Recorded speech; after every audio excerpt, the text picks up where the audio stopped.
नमस्कार, मी पंजाब डक हवामान अभ्यासक मुक्काम पोस्ट गुगळी धामणगाव तालुका सेलू जिल्हा परभणी। आज आहे 29 मे 2024। मी आहे पंजाबमध्ये अमृतसर या ठिकाणी।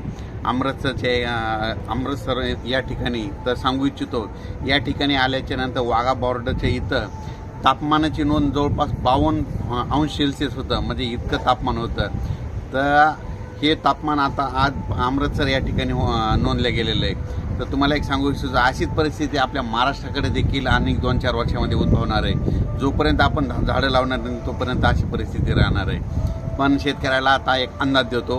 तर आज आहे 29 मे 2024।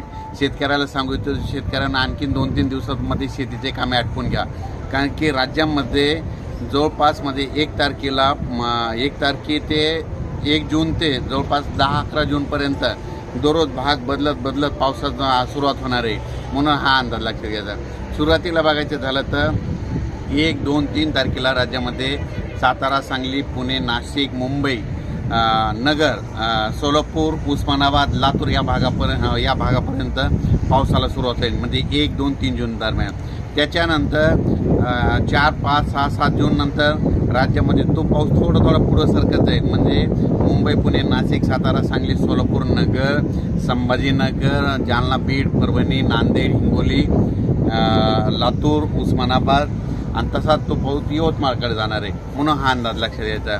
त्याच्यानंतर 5, 6, 7 जूनच्या दरम्यानमध्ये तो पाऊस परत आणखीन पुढं, म्हणजे सातारा, सांगली, सोलापूर, पुणे, नाशिक, मुंबई, तसेच नगर, पुणे, औरंगाबाद, त्याच्यानंतर बीड, परभणी, लातूर, हिंगोली, वाशिम, नांदेड आणि त्याच्यानंतर बुलढाण्यापर्यंत 7 तारखेपर्यंत तो पाऊस सुरुवात होईल। त्याच्यानंतर तो पाऊस म्हणजे 7, 8, 9, 10, 11, 12च्या नंतर पूर्व विदर्भ आणि पश्चिम विदर्भाकडे म्हणतात मान्सून पावसाला म्हणतात थोडं उशिरा जाणार आहे। म्हणून हे अंदाज लक्षात घ्यायचा, कारण की पूर्व विदर्भात 7 तारखेच्या नंतर थोडा पाऊस सुरू होणार आहे। म्हणून हे अंदाज लक्षात घ्यायचा। एकंदरीत परिस्थिती बघायची झाली तर राज्यामध्ये मान्सून म्हणजे केरळमध्ये मान्सूनला 31 आणि 1 तारखेला चांगलं पोषक वातावरण तयार झालेलं आहे आणि पोषक वातावरण राहील। त्याच्यामुळं आपल्या इकडं पाऊस चांगल्या तऱ्हेने पडणार आहे। म्हणून हा अंदाज लक्षात घ्यायचा। पण परिस्थिती एक सांगू इच्छितो की राज्यात शेतकऱ्याला पाऊस पडल्याच्या नंतर जमिनीमध्ये एक ओल गेल्याशिवाय पेरणीचा निर्णय घेऊ नये, कारण की जोपर्यंत शेतात पाऊस पडल्याच्या नंतर शेतात जायचं, कुदळीमध्ये खोदल्याच्या नंतर जमिनीतली ओल तपासायची, एकही जर ओल गेली तर तुम्ही पेरणीचा निर्णय घेऊ शकता। परत तुम्हाला एक सांगू इच्छितो, राज्यात एकंदरीत परिस्थिती बघितली तर राज्यामध्ये म्हणजे चांगल्या स्वरूपाचं वातावरण आहे, हे देखील तुम्हाला सांगू इच्छितो।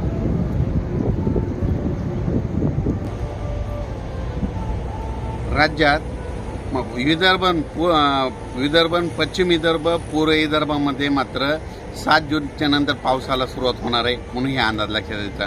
पण एकंदरीत राज्यात 1 तारखेला फक्त सातारा, सांगली, कोकणपट्टी भागामध्ये पाऊस पडणार आहे। म्हणून हा शेतकऱ्याने अंदाज लक्षात घ्यावा। अचानक वातावरणात बदल झाला तर परत एक टेक्स्ट मेसेज टाकणार आहे आणि टेक्स्ट मेसेजद्वारे शेतकऱ्याला मेसेज येईल आणि एक यूट्यूबच्या माध्यमातून माझा एक स्वतःचा मेसेज होईल। थांबतो। जय हिंद, जय महाराष्ट्र।